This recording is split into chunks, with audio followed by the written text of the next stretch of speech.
Earlier in the year, I did a two-part message on the call to leadership. And today I am working within that idea a little bit and working with it a little bit more. So my message, I'm doing a two-part message this week and next week, titled Gifts and Calling. Gifts and Calling. And this is part one of Gifts and Calling. Gifts and calling lie at the heart of every leadership vocation. For us to exercise leadership in any area of life, we must know our gifts and our calling. And throughout the Bible, we see a pattern of people being called to step into leadership roles. They are not all called the same way.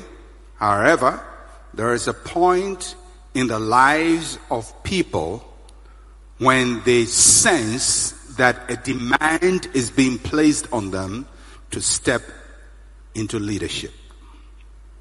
And that point is the point where they become aware that their lives must be lived for a higher purpose, to live for something bigger than just their own personal lives. We call it a calling.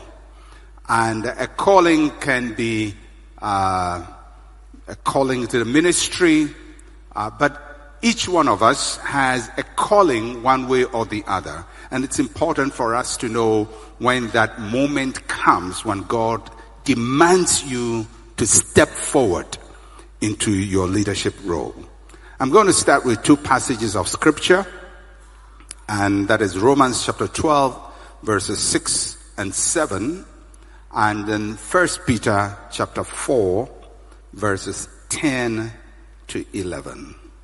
Romans 12, 6 to 7, 1 Peter 4, 10 to 11.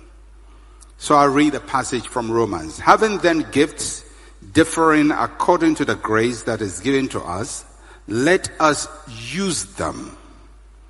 If prophecy, let us prophesy in proportion to our faith. Or ministry, let us use it in our ministry. He who teaches in teaching. In prophecy, prophesy. In ministry, minister. In teaching, teach. Then 1 Peter chapter 4, verses 10 to 11. As each one has received a gift, minister it to one another as good stewards of the manifold grace of God. If anyone speaks, let him speak as the oracles of God. If anyone ministers, let him do it with the ability which God supplies, that in all things God may be glorified through Jesus Christ, to whom belong the glory and the dominion forever and ever. Amen. Now, although this passage is directly speaking about our spiritual gifts and how to use them, the principle there applies to our natural gifts as well. So it's not just about how to use our spiritual gifts, but also how to use our natural gifts. And a few thoughts I want to bring to your notice. The first is that we learn from this passage, especially the Romans passage, that our gifts are not the same. Our gifts are not the same. Having different gifts, or gifts that differ according to the grace that is given to us. Our gifts differ. No two gifts are exactly the same, because every gift is personalized. You can have two people with a teaching gift, but they would manifest that gift differently. You can have two people with a gift to be artists or draw, but they would draw differently. You can have two people with a gift for music, but they will sing differently. So although the gifts may be generally the same, when it is manifested in an individual, it's never the same. There's no one on this planet who has the gifts you have, because every gift is personalized to the individual. So our gifts are not the same. Secondly, our gifts manifest God's ability in us. The fact that we have any gift is an indication that God's grace is at work in us. The fact that there is an ability you have to do something is a sign that God's grace is at work in you. Our gifts manifest God's ability in us. Thirdly, our gifts require good stewardship. First Peter says, as each one of us has received a gift, minister it to one another as good stewards of the manifold grace of God. A steward is one who takes care of something that belongs to another, or something that has been entrusted into his care. So, whatever God gives to us, we are stewards of it. We have to take hold of it, and we have to properly take care to use it. We have to be good stewards of the grace of God that has been given to us. The quality of our stewardship will shape the quality of our gift.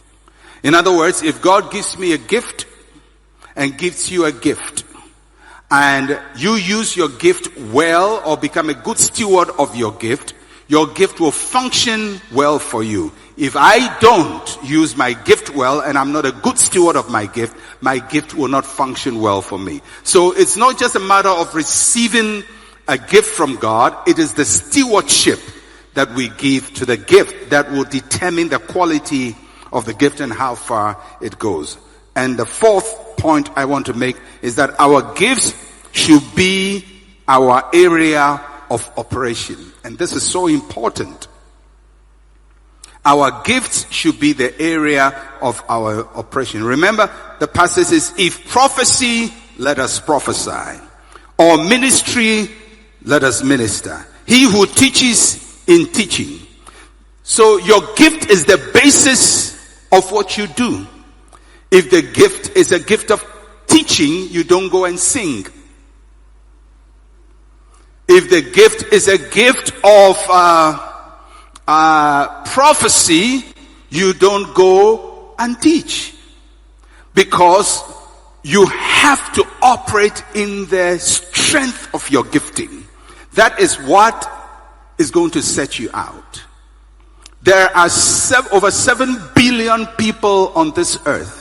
You cannot stand out by copying. You can only stand out by being unique.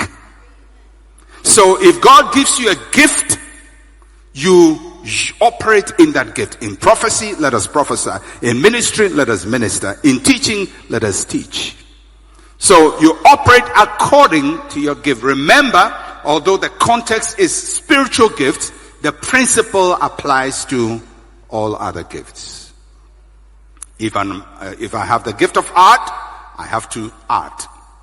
I have to use it. If I cannot say, well, God has gifted me as an artist, but I really like to be an engineer. I will be an engineer, but I will always be a second-class, mediocre engineer who would never stand out for anybody to follow. You have to operate in the area of your gifting. It's so critical to leadership development in life. So, what constitutes our gift? What is it? When we say something is a gift, what do we mean? Remember, the leadership is about competence. People follow those whom they believe know what they are doing. And when somebody shows competence, we submit our views to that person. We willingly follow others when they show competence. If somebody knows a lot about football and they start talking about football, we keep quiet. Somebody knows more law than us and they start talking about law, we keep quiet. Somebody knows more about medicine, they start talking about medicine, we keep quiet. Because once somebody shows competence in an area, others follow them. That's why it's so important that in life you become competent. But you cannot be competent in a vacuum. You have to be competent in the area of your gifting. Because the area of your gifting gives you an advantage before the race starts. It is God's investment in you before you even start living. God gives you an advantage. So what constitutes our gifting? 4 areas that will help us to really work to know what our gifting is. First is talent. The first thing that shows our area of gifting is talent. Talent is what we can do naturally. It's the thing that we're able to do without much effort. And talent is important. Because talent has to do with the way your brain is wired. It's the way you process your thoughts. It's the way you are you. So talent is not just what you do, it's the way you think. It is our disposition to do something easily. It could be the ability to tell a story easily, to make things up easily. You know, when children are growing, there are those who make things up easily. We may call them liars, but they're too young to be lying. A 3-year-old who says, my father has a big elephant in his room, and yesterday he brought a big train, and the train is in his bedroom. Now he's not really lying, because he's too young to have a motive for lying. What he's doing is he has a fertile imagination. Are you getting it? He's able to think about things which are not there and see them to be there. They are able to create. It is the power of imagination at work. Obviously, you have to teach the person morality later in life. Otherwise, they would use that power of imagination to do very bad things. But if you guide them well, they would become extremely imaginative and creative. But it comes so naturally. Other children can do that. They only talk about what is there. My father has a small table. So it is the ability to do things easily. It comes with the ability to make things with your hands, think through ideas, to sell things, to fix problems, or to speak convincingly, or some other predisposition. It's the way you are wired. You don't learn to do it. It comes naturally to you. Each one of us has a talent. Talent is great, but talent is not everything. It is where you start your leadership development process from. But it's not where you end. You don't end with talent. You start with it because you need other things beyond talent. You need passion. Passion is what you really love doing. Passion is what is called fire in the belly. It is what you feel very strongly about. Without passion, talent will die. Without passion, talent will be dormant. So passion is what is going to drive you. Passion is like the engine in a car. The car may have a nice body, that's the talent. Very nice. It may be a nice Mercedes-Benz, the latest, or a Rolls-Royce, or Bentley, or some, really exotic car. Nice color, nice body. But if it doesn't move, it's of no value. So something must move it. The engine, there has to be a power that drives it. That power that drives this nice car is what I call passion. There are people with a nice talent, but no engine. So they sit, they become display for other people to watch. They never move anywhere. They never get anything done. Because in life, you're going to have valleys. You're going to have mountains. You're going to have setbacks. You're going to have difficulties. What is going to make you move against those difficulties is not your talent. It's your passion. It's the engine, the four-wheel drive engine that goes through rugged terrain and moves your talent to where it has to go. So you must have talent. It's important, but you must have fire in your belly, engine in your system. You must have passion. There are people who have talent but have no passion. It creates dissatisfaction. They don't love what they are doing, although they are talented with it, but they don't like it. So they are always dissatisfied. Then there are those who know they have their talent and really have the engine to drive it, passion. They get satisfaction. On the other hand, there are those who don't know what to do, but love doing it. In other words, they have no talent, but they have passion. So it's like somebody who has no musical talent, but has a passion for music. He sings, and he's always out of tune, but he's passionate. Now, if you are like that, you will be very, very frustrated in life. And because there are people who are always passionate about something. You know, when we were children, there were people who are passionate about football. They are very passionate. They are the first on the football field. They are the ones who are buying new jerseys and they are very excited, but they don't know how to play. And there are people who are passionate about medicine who are not scientific. Passionate about engineering. They are not methodical in their minds. They are very artistic.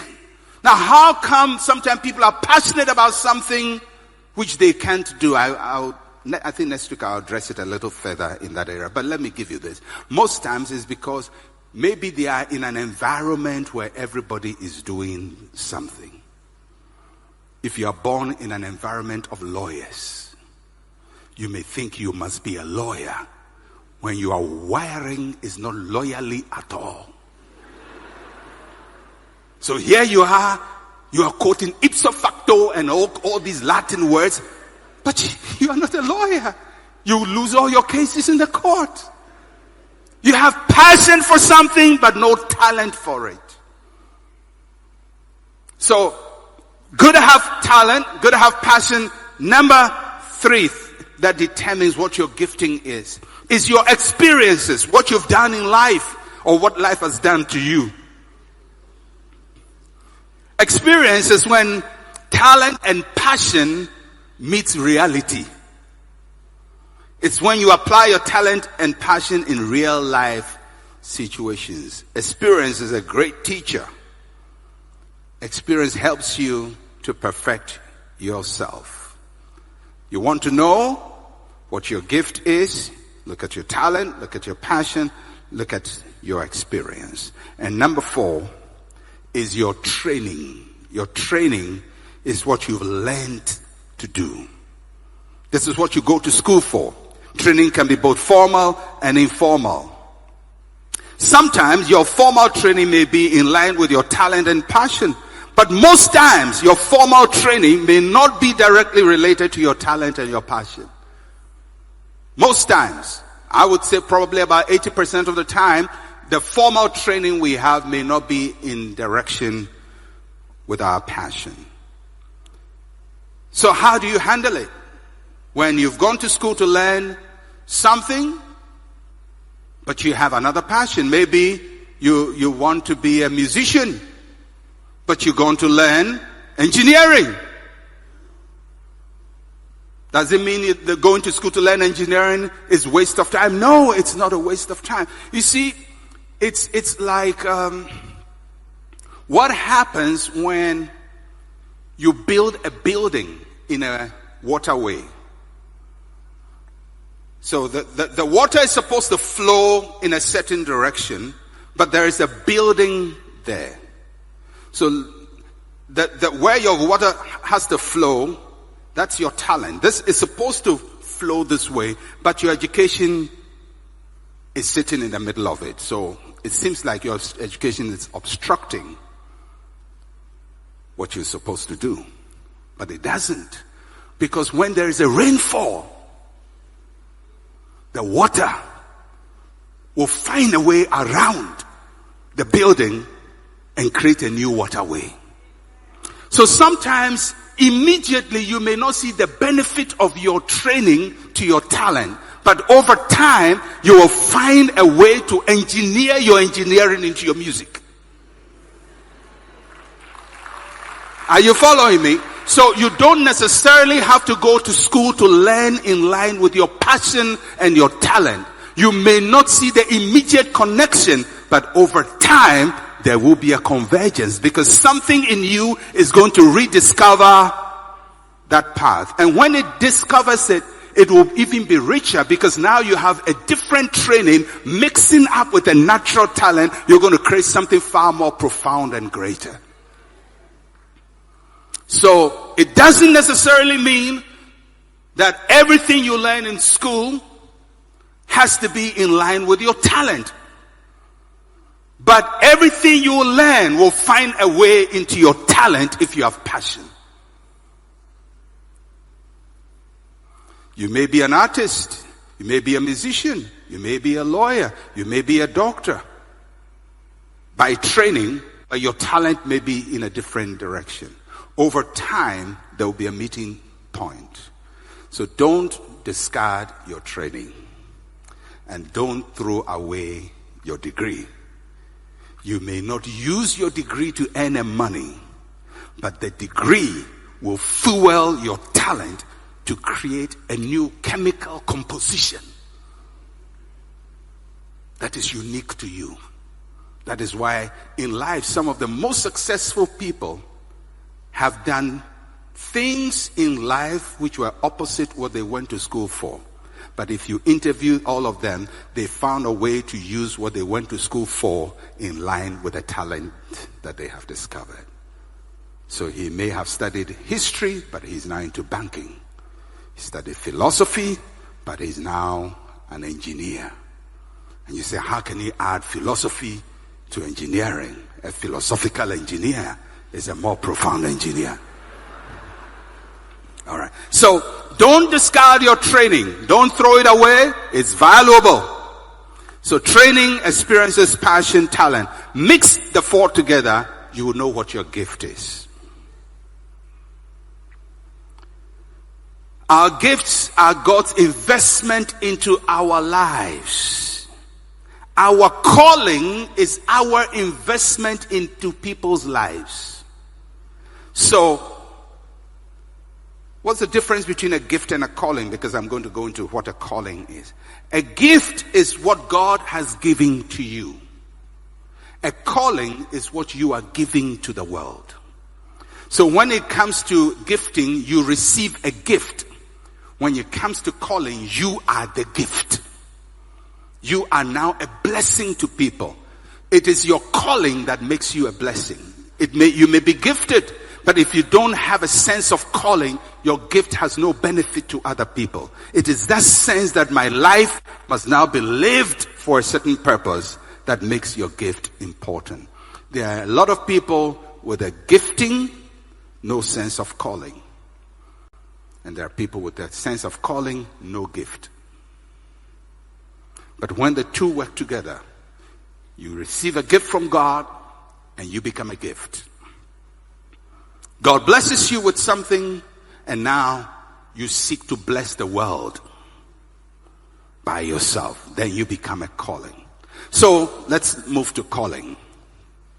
Our calling. Generally, there are three ways I would want us to look at calling. There is what I call the general calling.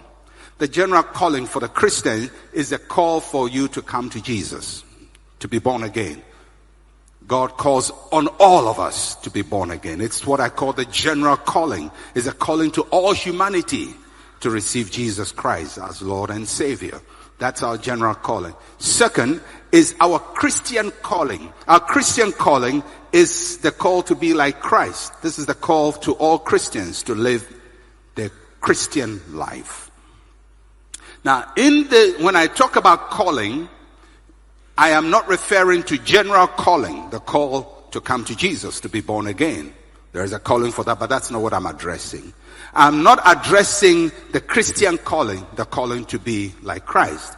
There is a calling like that, but that's not what I'm addressing. I'm addressing a third kind of calling, and that is vocational calling.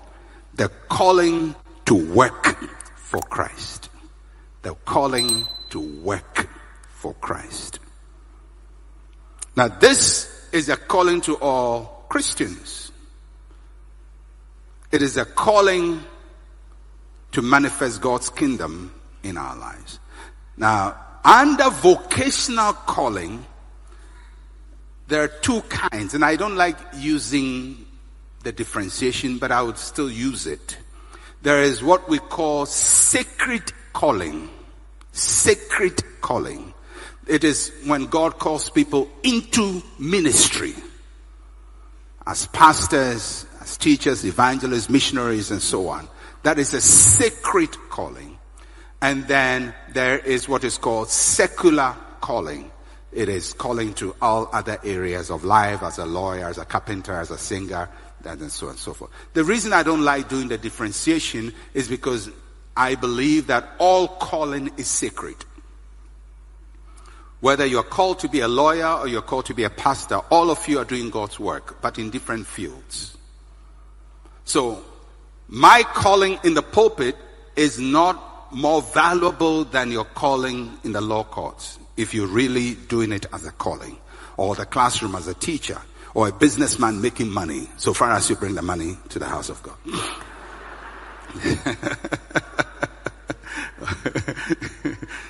All right. So in that sense, all of us are working for God.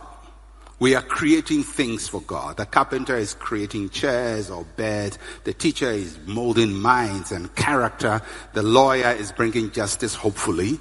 The judge is bringing justice. The doctor is bringing health and healing to people. All of them are working with God. The musician is bringing joy and happiness to people. All of them are working for God.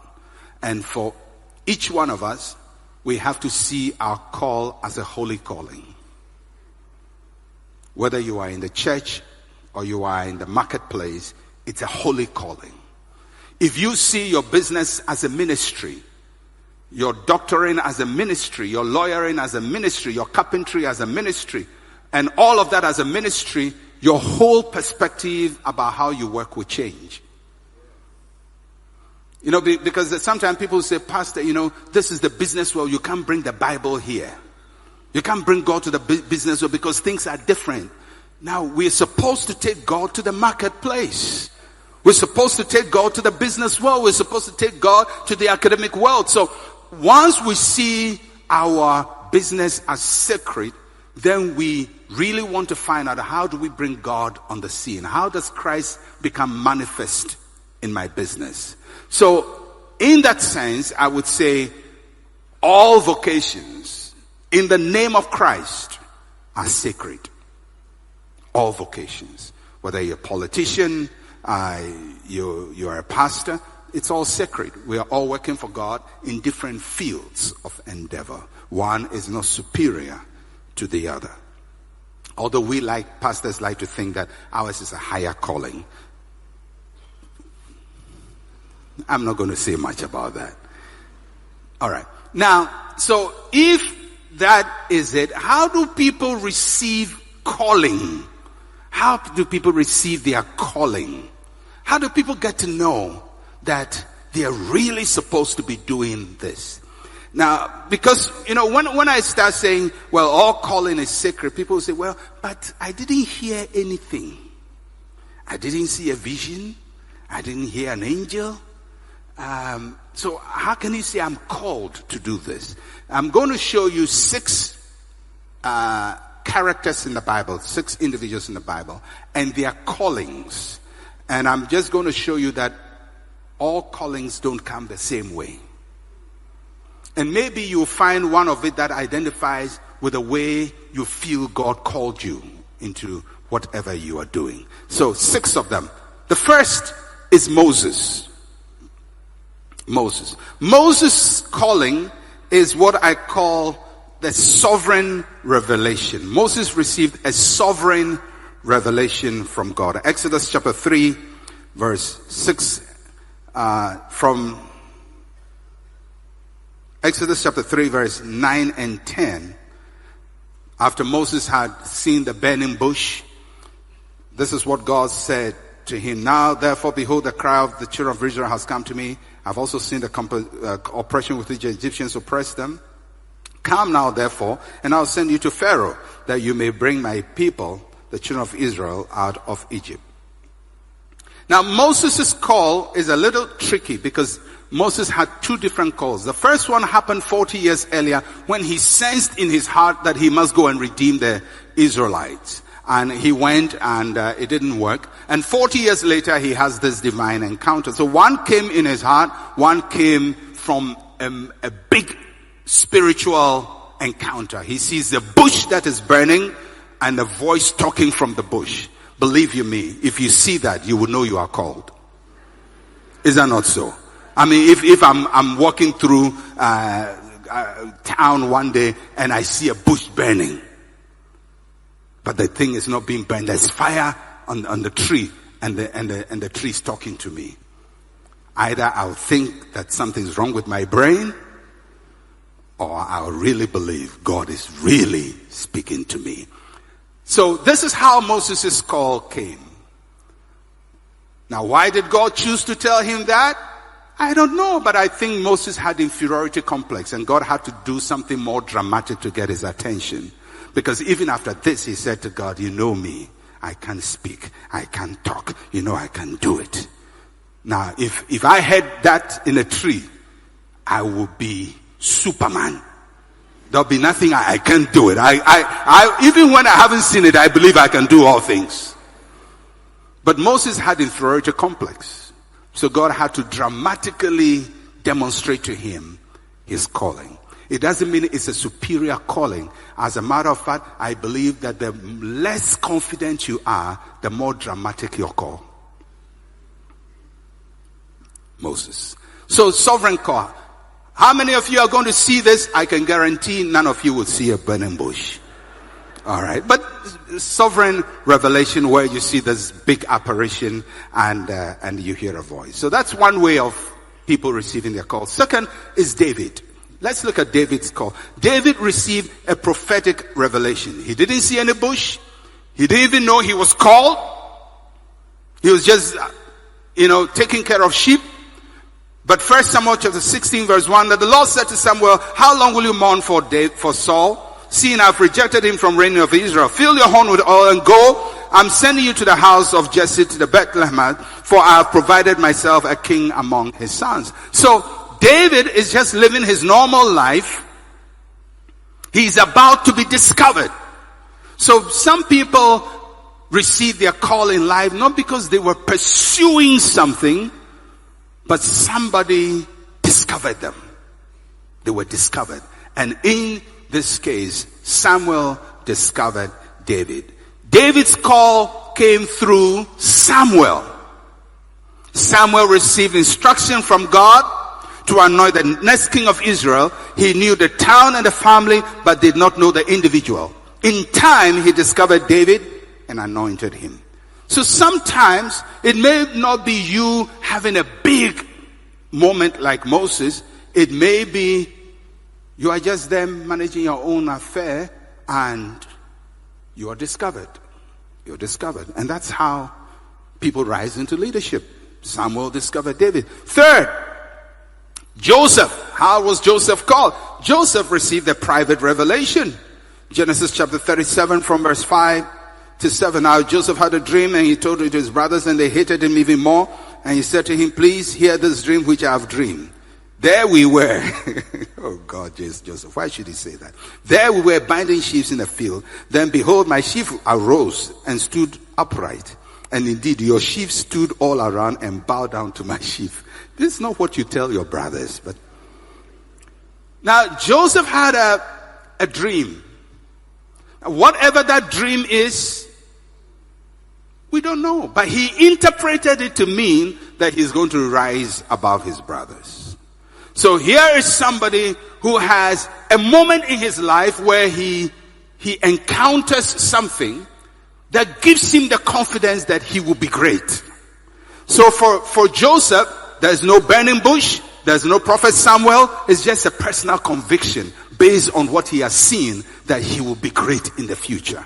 So there are people who receive their call that way. There's no prophet coming to them, there's no burning bush, but they just believe that they will rise and become great. And that's how Joseph received his calling. And he rose up eventually after many years of trouble to become that. Let's look at Elisha. How did Elisha receive his calling? He received the calling from his mentor. 1 Kings chapter 19 verse 15 and 16. This is God speaking to Elijah. Elijah. So God said to Elijah, go return on your way to the wilderness of Damascus, and when you arrive, anoint Hazael as king of Assyria. Also, you shall anoint Jehu, the son of Nimshi, as king over Israel, and Elisha, the son of Shaphat, of Abel Meholah, you shall anoint as prophet in your place. Then verse 19, so he departed from there and found Elisha, the son of Shaphat, who was plowing with 12 yoke of oxen before him, and he was with the 12. Then Elijah passed by him and threw his mantle on him. Elisha was called by Elijah, his mentor. Now when you read the passage, it will seem as if they didn't know each other, but I think you get an impression that there was already a relationship between Elijah and Elisha, because God says to him, go and anoint Hazael, anoint Jehu, and anoint Elisha as your successor. So Elijah goes around with his mantle and puts his mantle, his cloth, the prophetic mantle, throws it on Elisha and walks away. And Elisha takes off, stops his business, and follows Elijah. Did he see a burning bush? No. Did he even receive a call, come and follow me? No. Somebody just threw a mantle on him and he deduced, I must follow this man. This is when a mentor places a demand on you. So, one of the things people have to understand, especially those in the ministry, people are not all called the same way. God called Abraham. Abraham called Isaac. God didn't call Isaac. Abraham called Isaac. God called Abraham. Abraham calls Isaac. The way God deals with first generation is not always the same way as he deals with second generation. You cannot say, well, Abraham, you heard from God, so I'm not going to follow. I'm also going to go to Ur of the Chaldees and start my journey from Ur of the Chaldees. Then maybe I'll hear a voice from God. No. The call doesn't come the same way. All right. Number 5. Nehemiah. How did Nehemiah receive his call? Nehemiah received a personal burden. And this is how he himself records it. Nehemiah chapter 1, verse 1 to 4. The words of Nehemiah, the son of Machaliah. It came to pass in the month of Chislev, in the 20th year, as I was in Shushan, the citadel, that Hanani, one of my brethren, came with men from Judah, and I asked them concerning the Jews who had escaped, who had survived, and the captivity concerning Jerusalem. And they said to me, the survivors who left from the captivity in the province are there in great distress and reproach. The wall of Jerusalem is also broken down. Its gates are burnt with fire. Verse 4. So it was when I heard these words that I sat down and wept and mourned for many days. I was fasting and praying before the God of heaven. That's how Nehemiah had his call. He was a good public servant, working, and then he hears troubling news about Jerusalem. It creates a burden for him. He starts praying and fasting about it, and he rises up to go to Jerusalem. Did God speak to him? No, he had a burden. So sometimes people receive a burden simply by what is happening around you. Maybe one day you're walking through Accra and you see a small boy trying to cross the street all by himself. And something just hits you. And you go home, you can't get the image of that boy out of your mind. You start saying, what will happen to him? Where is he going? Who is his mother? How come he's all by himself? And you pray and think about it. The next time you try to find out, how do I create a center for street boys? Now, how did you get a call? God spoke to you? No. Did you see a burning bush? No. Did a prophet say it? No. Did somebody put a mantle on you? No. You just saw something that burdened your heart, and you entered and stepped in to solve the problem. Was it a legitimate call? Yes. As legitimate as Moses? Yes. He didn't see a bush? Yes. But he heard news. And sometimes all you do is hear something that burdens you. And you just feel, I must do something about this. I must solve this problem. Maybe you just came to church and just stood in church and started crying because you're watching people walking in and out, and you start crying. What can I do for these people? And all of a sudden an idea is born in your heart to do something. Or sometimes maybe you see a mother with a child at the back, and she's pregnant, she has a child, she's carrying one child at the back, and you just stand there crying. And you wonder, why am I crying? I don't even know her. Something is being birthed in your spirit. A call is being born out of you. And if you would follow that call, you'll be amazed what God will use that little burden in your heart to accomplish. Have you wept about situations that don't concern you? Have you heard something that burdened your heart? Have you heard something that really made you feel like, I must do something about it? It could be a calling. Could be a calling. Last one is Esther. Esther's calling. Esther received a public demand. A demand from the people. Most politicians will say that's how they receive their call. The people.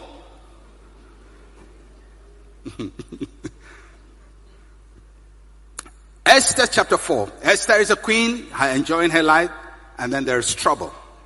Her people are about to be killed. So chapter 4 verse 13 to 14. Then Mordecai told them to answer Esther, do not think in your heart that you escape in the king's palace any more than all the other Jews. For if you remain completely silent at this time, relief and deliverance will arise for the Jews from another place. But you and your father's house will perish. Yet who knows whether you've come to the kingdom for such a time as this. This is when people begin to demand you to play a role. You didn't want to do it, but everybody says, come and help us. Stand for us. Be our leader. Speak for us. We need you. That's what is happening to Esther. Left to her, she's not going to do anything about this. But now a burden is placed on her. People demand from her. So I've shown you 6 different ways that people have been called. Were they all used by God? Yes. Did they do profound things? Yes. Did they achieve greatness? Yes. Were they all called the same way? No. Did they all see a vision? No. Did they all see a burning bush? No. So look at yourself and ask yourself, can I relate to any of these 6? Was there a moment in my life when I really feel by any of these experiences that this is what my life is supposed to be about? And sometimes the calling comes because somebody fails. And you are called to serve. If Saul had been successful, there'll be no David. Sometimes your calling is a substitute calling. You were on the substitution bench, and the guy on the field was messing up the team. So the coach says, get him out and get you in, and you step in and score the winning goal. Sometimes somebody's failure will be the time for you to rise. When God calls you like David and says, Saul is messed up, you go and fix it. Many people who have been successful in life were like David. Somebody messed up, and in the twinkling of an eye, they were asked to replace, and they performed. And the rest, as they say, is history. Your call can come in any of these ways. Everybody who becomes a leader in a profound way has gifts, but at a certain point in their lives, they felt this. I would say that my calling came very close to the way Joseph's calling came. Just deep in my heart, knowing by certain indications what my life is supposed to be. Nobody threw a mantle on me. I didn't see a burning bush. Haven't seen one. I prayed for a long time to see one. Didn't see one.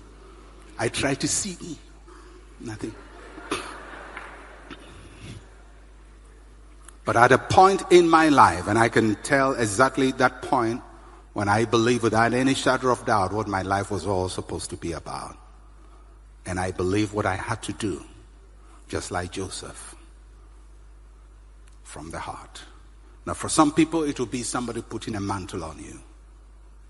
For some people, it will be because somebody failed, so you step in. For some people, it could be like Esther. Everybody is saying, listen, stand out, do it, do it. For some, it's like Nehemiah. You start weeping over a situation. But each one of them, at a point in their lives, knew that they had a calling to step into leadership. So what do you do? And let me conclude with this. What do you do? All calls respond to a need. All calls respond to a need. Every call is necessitated by a need. Without a need, there is no calling. Without sickness, there will be no need for a doctor. Without lack of knowledge, there will be no need for a teacher. Without sin, there is no need for the preaching of the gospel. Every call is there to meet a need. So once God calls you, you have to know that you are necessary. You are needed. All calls demand a response. When God calls you, a call has to be responded to. You can either say yes to your calling, yes to your gifts, or no to it. Or you can say, I don't know. This is one case where no and I don't know are the same. If God calls you and you say yes, you enter. You say no, He may wait on you, or He'll pick somebody else to do what you're supposed to be doing.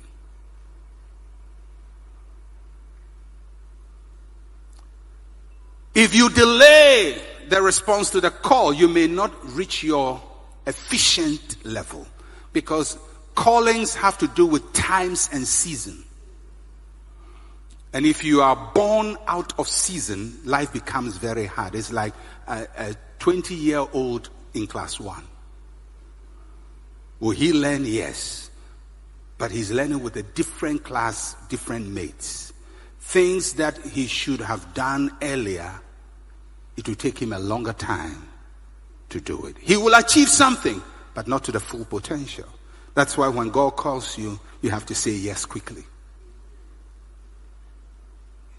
Don't be passive. Every call requires a response. And all calls will impose a responsibility. A call will change your life. It will make demands on you. It will demand your time, your energy, your focus. There are people here that God is calling who look at themselves and, like Moses, say, but Lord, I can't speak. God says, go tell Pharaoh, let my people go. He says, Lord, I can't speak. Because you look at your own self and you wonder, how can I do it? But don't you ever think that God knows you more than you know yourself?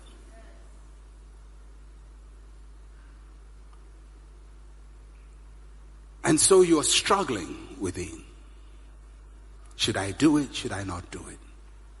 Every calling has a risk element to it. Elisha had to leave his business to enter a new business. And he killed the oxen, sacrificed them, and moved on. What if he fails? It's a possibility. I've asked myself many times, what if I had failed? Quit my job, entered ministry, started this church. What if it had not worked? What if we're still in a classroom with 20 people after 32, 33 years? It's possible. I could still be in a small classroom because there are friends of mine who are still in a classroom after 30 years. It's possible. You can't predict the outcome, but you have to take the step. Because you can't know what will be until you step out. You can't be too cautious in life.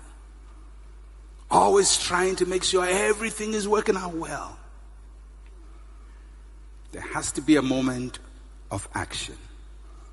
And hopefully, you can be better guided than I was when I started. I didn't know all the things I know now. Nobody clarified these issues to me. But you have better information to make better choices into your calling. Some of you are being called into ministry. Some of you are being called into business. Some of you are being called to step up because there is an empty field.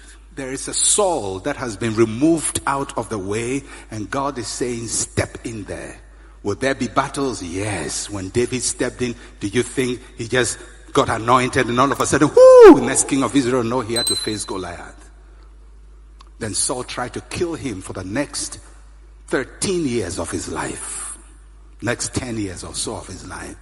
Chasing him, hiding in caves and so on and so on and so forth. But eventually he became king. Don't ever think that saying yes means everything will be solved. No, Saul will come after you. You're going to face conspiracies. But their yes is the beginning point. It's when you say, I'm available, Lord.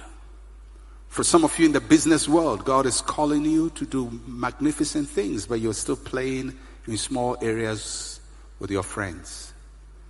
Because a call will demand a lot from you. You use your time differently. Your friends will have to change. Your focus will have to change. Time management will have to change. You can't spend all your life joking. Once you have a call, you manage your time differently. And I pray that each one of you would not just be a passenger in life. Just a passenger who came and moved. But then history will record that you were here and the earth felt your presence. You stepped into your calling, whether in business, in teaching, in medicine, in whatever area, in law, you stepped into that place to become the person that God has called you to be. And I pray your life will not be ordinary. Your life will not be normal. You will not stay at the low level. You will not be where everybody is at. But you will step out like David. You step out like Moses. You step out like Elisha. You step out and fulfill your destiny. And may your destiny be great. May your future be great. May your story be massive. And may you step into greatness. In this year of leadership, may you rise to be the best, the topmost, the highest in your field of endeavor. In Jesus' name, amen. Somebody say, I receive it. Before we close, why don't you just lift up your hands to God? Some of you need to say yes to Him. He's calling you. He's calling you. You know it. The stirring is in your heart. The burden is there, but you've been afraid. But He's calling you. You just have to say, yes, Lord, I'm ready. It's my calling. It is my moment. And I'm ready to face my Goliath. I'm ready to face the Saul. I'm ready to step into the enemy's camp. I'm ready to kill the bear. I'm ready to fight the lions. I'm ready, Lord. I'm ready. Just say yes and see what God will do. I will face Pharaoh. Just talk to Him. Talk to Him. Too much passivity. Too much analysis. Too much debate in your heart. It's time to respond.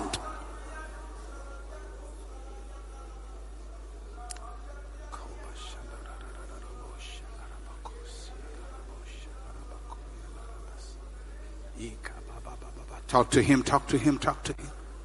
Talk to Him, talk to Him, talk to Him.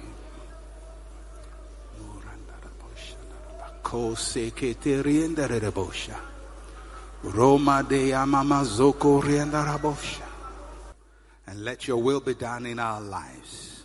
Let your will be done on earth as it is in heaven. What we bind on earth is bound in heaven. And today what we lose on earth is losing in heaven. We lose favor, we lose grace, we lose open doors, we lose access. On here on earth, it is losing in heaven on behalf of your children.